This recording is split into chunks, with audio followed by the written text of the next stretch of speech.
7:49 de la mañana, estamos de regreso en Altavoz, también estamos en Radio Vital 91.1 FM y en televisión a través de Movistar TV y Tribu Televisión.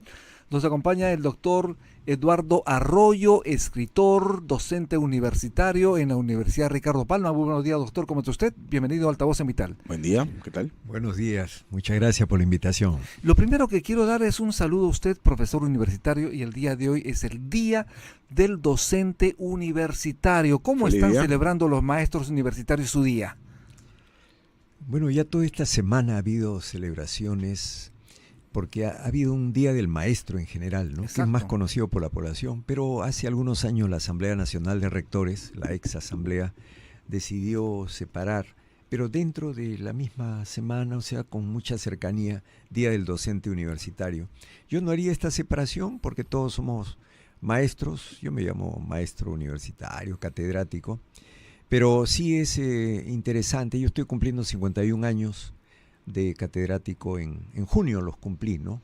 Es Nos hemos mantenido. importantísimo, claro, es importantísimo la labor que los maestros realizan, tanto de escuela, primaria, secundaria, obviamente kindergarten y obviamente los maestros universitarios, pero se resalta esta labor de generar pensamiento crítico, pensamiento innovador, y esto efectivamente se está dando en las casas de estudio, como tiene que ser. Ha habido épocas más en las que resaltaba más el pensamiento crítico. Ahora hay una suerte de tecnificación de la enseñanza y muchas cosas que deberían verse positivamente. Por ejemplo, la inteligencia artificial, el papel de la electrónica, la robótica, están sirviendo para el facilismo en la tarea docente. Y lamentablemente muchas tesis van a ser fabricadas por inteligencia artificial y eso es le un quita, riesgo, ¿no? es un tremendo riesgo porque le quita peso a la formación.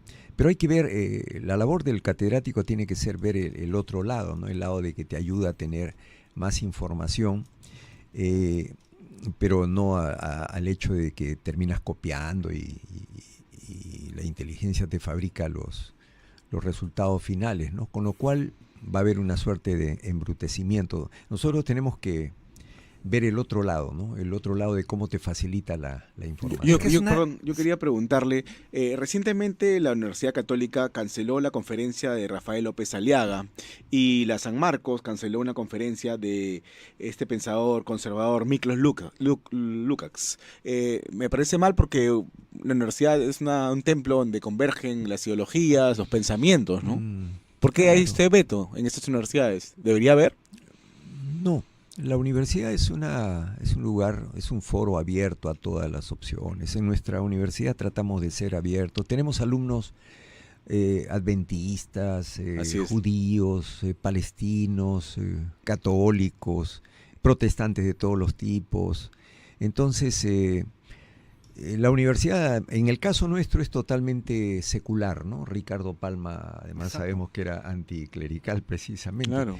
La católica, claro, tiene un credo, pero supongo que ahí no lo han hecho por razones de ideología religiosa, lo han hecho por otros considerandos. Pero si los grupos de alumnos quieren organizar algo, y son una gran masa, no debería hacerlo, porque tienen una audiencia, ¿no? Sí. ¿No? Y si, bueno, la universidad piensa que debe haber otra opción, pues que organice. Claro, esa sería la mejor alternativa, ¿no? Y ya el alumno sacará sus conclusiones, ¿no? Y es que el pensamiento justamente debe discurrir sin diques de contención en la universidad, que es el lugar natural precisamente para generar debate de ideas. Por supuesto, esa fue la función siempre de la universidad, ¿no? Ser una tribuna de ideas.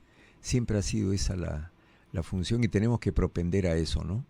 Eso lo tratamos de hacer. Por ejemplo, nosotros hemos tenido mesas redondas con Alejandro Toledo, con el APRA, con la izquierda. Claro, con hemos todos. Recibido a todos. A veces hemos tratado de unirlos con sus representantes y a veces por separado para que el estudiantado.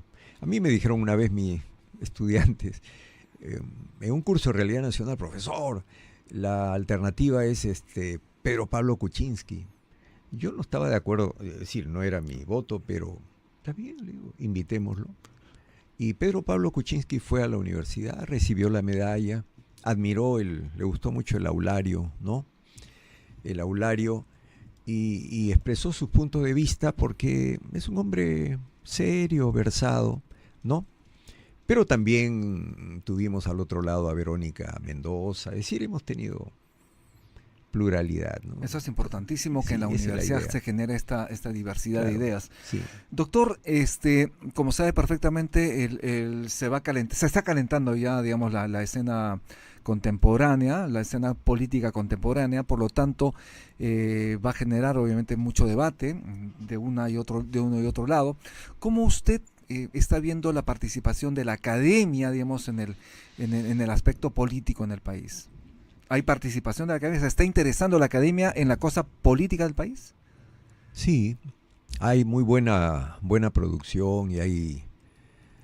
ahora estamos nosotros sobre todo valorando el bicentenario de quien fuera el gran tribuno del Perú, según Raúl Porras Barrenechea, ¿no? Don José Faustino Sánchez Carrión, que es el que defendió mejor los postulados republicanos frente a la monarquía constitucional levantada por Bernardo Monteagudo y José de San Martín, ¿no? ¿Por qué resaltamos eso? Porque precisamente ahí están los postulados con los que iniciamos nuestra actuación en 1821 y luego de las batallas de Junín a Ayacucho, y 200 años después vemos que en realidad muy poco de esto se ha cumplido, ¿no? Y esto estaría explicando el gran deterioro que hay en el país, ¿no? Precisamente tengo en mis manos este libro es del doctor Eduardo Arroyo Laguna, es editor, y justamente versa sobre José Faustino Sánchez Carrión y los ideólogos de la independencia. ¿Por qué la motivación de tener en nuestras manos este libro? Obviamente editado también, ¿no? Impreso por la Universidad Ricardo Palma.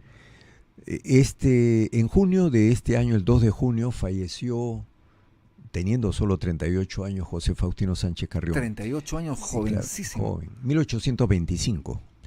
Y en enero del 1825 fallece asesinado Bernardo Monteagudo, que era su opositor, ¿no? Las tendencias monárquicas. Ambos grandes personajes, ¿no? De leyenda ambos, realmente personajes de novela. Uno muere a los 38 y el otro a los 35. Sucre muere unos años después a los 35 también. O sea, son adultos muy, muy jóvenes que siembran.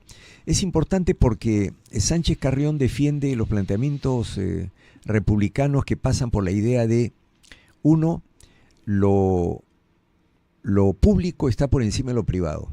Y dos, como decía Cicerón, los representantes del país deberían ser las personas más morales. O sea, los congresistas deberían ser los más éticos. Ese sería el postulado central. Aparte de igualdad de oportunidades para todos en alimentación, educación, salud, vivienda, trabajo y una explotación racional de los recursos para poder dar a la población, ¿no? Un mínimo de felicidad era lo que se planteaba.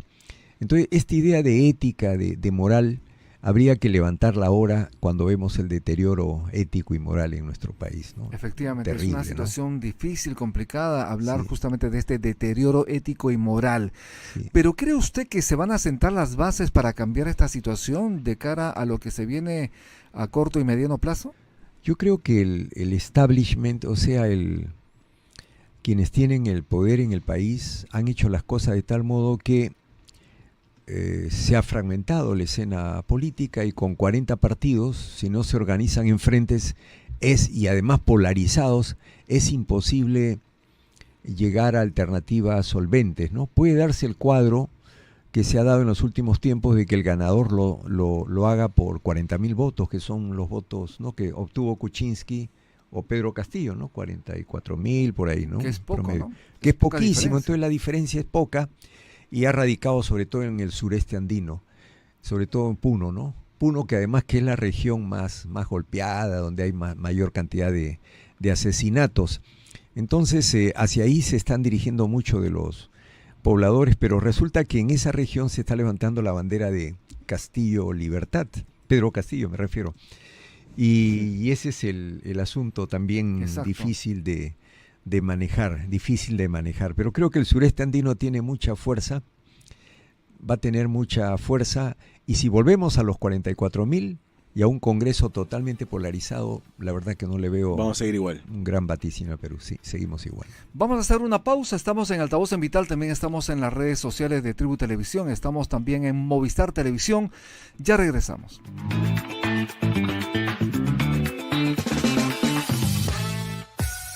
Síguenos.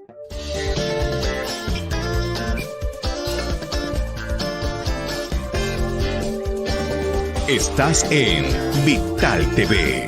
Ya volvemos. La radio nació hace 100 años para sonar lejos, para ser íntima y ser fiel, para ser musical y publicitaria, para ser informativa y humorística. La radio es servicial, es masiva y popular, es matinal, diurna y nocturna. La radio está en casa, en el auto y en el teléfono. Está en todas partes, todo el día, todos los días. En la Cámara Peruana de Radio y Televisión celebramos este 2025 los 100 años de la radio en el Perú.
Hay un lugar en el mundo que lo tiene todo. Tesoros conocidos y otros por conocer. Desde los majestuosos Andes, la cálida costa, hasta la exuberante selva amazónica.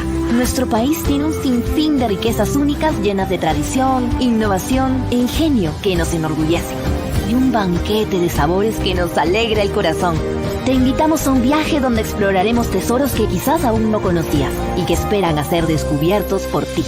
Perú, país de dones infinitos.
Y 2 de la mañana estamos de regreso en Altavoz, estamos también en las plataformas digitales, en Tribu Televisión y también en Movistar Televisión. Estamos con Eduardo Arroyo, sociólogo, escritor, docente universitario.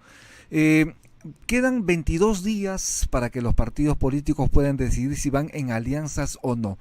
¿Qué le interesa al Perú? ¿Qué nos interesa a los peruanos respecto a este proceso de elecciones y respecto a estos 43 partidos políticos que están, obviamente, registrados, que podrían participar en esta contienda electoral, que van a participar en la contienda electoral? Los peruanos queremos que los problemas de inseguridad ciudadana, de corrupción extendida, de pobreza, de 80% de informalidad, dejen de ser una realidad y más bien combatamos eso.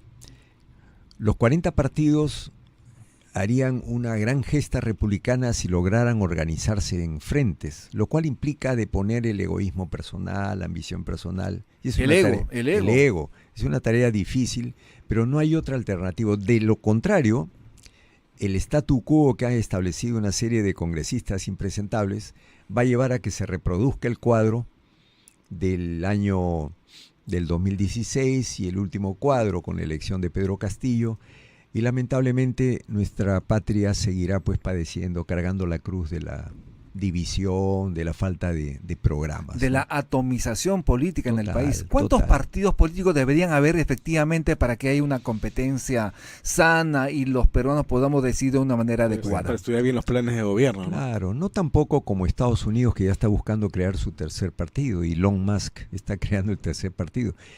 Pero por lo menos debería haber un gran partido. El término no me gusta porque la polarización derecha-izquierda ya no es correcta, es entre corruptos y gente decente, ¿no?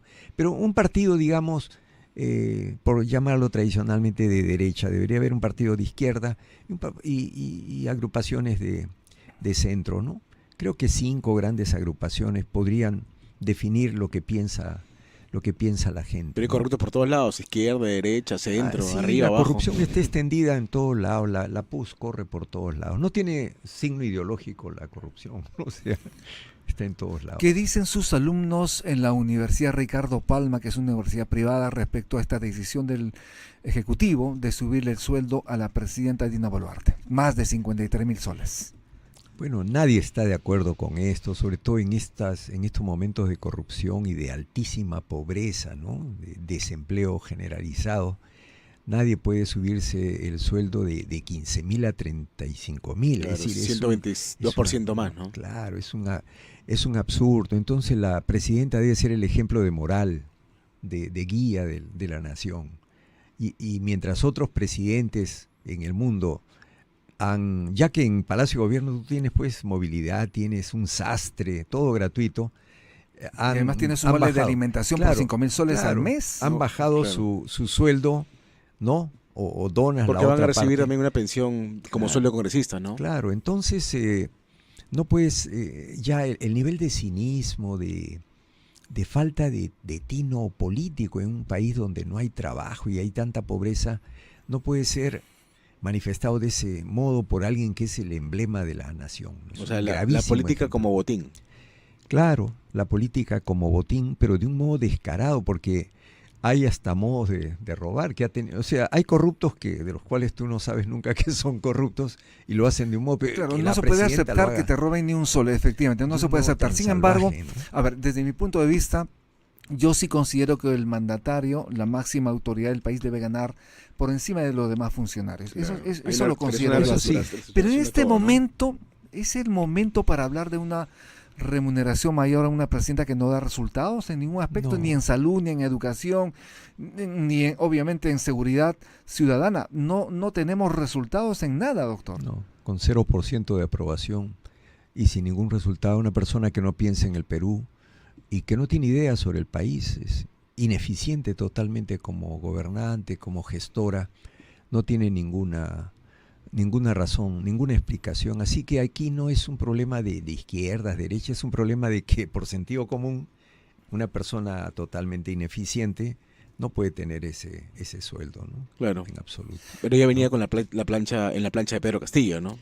Venía en la plancha de Pedro Castillo como vicepresidenta, anunció que ella iba a mantener la línea de Pedro Castillo y al final ha acabado prácticamente como rehén. En realidad es un rehén de una dictadura congresal, ¿no? O sea, pero al final hay una complicidad entre ambos lados. Pero ¿cuál era la línea de Pedro Castillo? No tenía nada tampoco, ¿no? Pedro Castillo defeccionó porque entrando por la izquierda lamentablemente demostró una ineficiencia total en la práctica tenía ni política. Un día antes de la juramentación, ¿no? Y se unió con un grupo de corruptos tremendos. O sea, terminó en el patrimonialismo, el asalto, la política como botín y el asalto del Estado, ¿no? Sí, es una situación realmente difícil. Pero ¿qué hacer para que el público efectivamente se interese en la política? Porque como sabemos hay un desencanto de la política debido a lo que está ocurriendo en el país. Pero ¿cómo hacer para revertir desde la academia esta situación? Una cosa es plantear que los principios nuestros de vida republicana, independentista, deben estar basados en el amor a la ley, el respeto a la ley, el amor a la virtud. Así se inicia la república nuestra, y tenemos ejemplos, ¿no? Sánchez Carrión, el mismo Monteagudo, que era monárquico, era un hombre también respetuoso de la ley, y Toribio Rodríguez de Mendoza, Sucre, a quien hay que reivindicar, es un hombre que muere a los 35 años, ¿no? Realmente inmaculados, realmente, ¿eh? Entonces, tenemos ejemplos, hay que revalorarlos, y ahora hay una serie de candidatos que están apareciendo, que claro, no se les da tanta fuerza, ¿no? No puedo pensar yo en un López Aliaga que ha demostrado una ineficiencia total en su gestión municipal y quiere ser presidente. Es decir, no veo por qué habría de establecerse una diferencia, ¿no?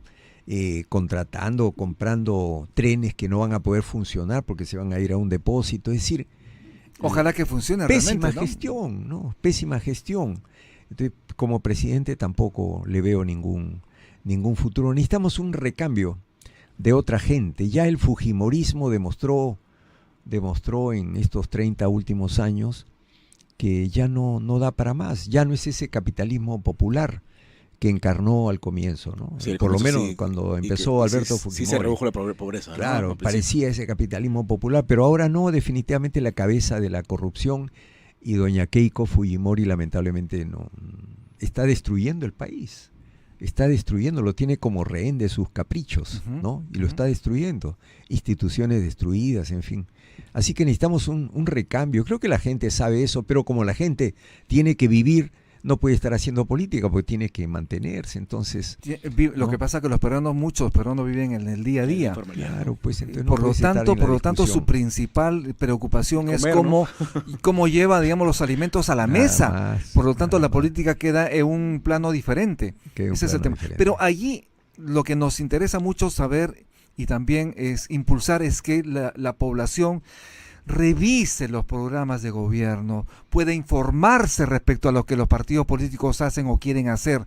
Esa es la idea, ¿no? Claro. Que el público pueda efectivamente comprometerse en tomar una decisión adecuada en su voto. Claro, no elegir un candidato en la cola, ¿no? En su centro de votación, ¿no? Va a ser imposible que en política no se piensa que, ni la academia, que se puedan leer los programas políticos de 40 candidatos. Exacto. Eso no lo hace ni siquiera un académico, es imposible hacerlo. Ni nosotros lo vamos a hacer, ¿no? Por lo tanto, tiene que armarse frentes y verse prioridades, ¿no? Pero en política no solamente gana la lectura del programa, sino gana también el carisma. Claro. ¿No? El carisma. Todo es parte de un aderezo político, el bloque político. No, así que hay gente fuerte, con mucho carisma, pero totalmente retrógrados, ¿no? Entonces hay que candidatee pues Chibolín o algunos cómicos, Melcochita. ¿no? Claro, pues necesitamos gente con ideas y que se vea, que la gente vea, voto por él porque lo siento una persona ética que vive su trabajo, ¿no? Ese es el criterio central, ¿no? El otro habla bien, tiene un buen programa, pero sabemos que es corrupto. No, pues no. Entonces, lamentablemente, en estos últimos años, quienes han estado en la dirección del país han deteriorado la moral de la población. O sea, la población también se ha deteriorado moralmente. El país se deteriora moralmente, todo, ¿no?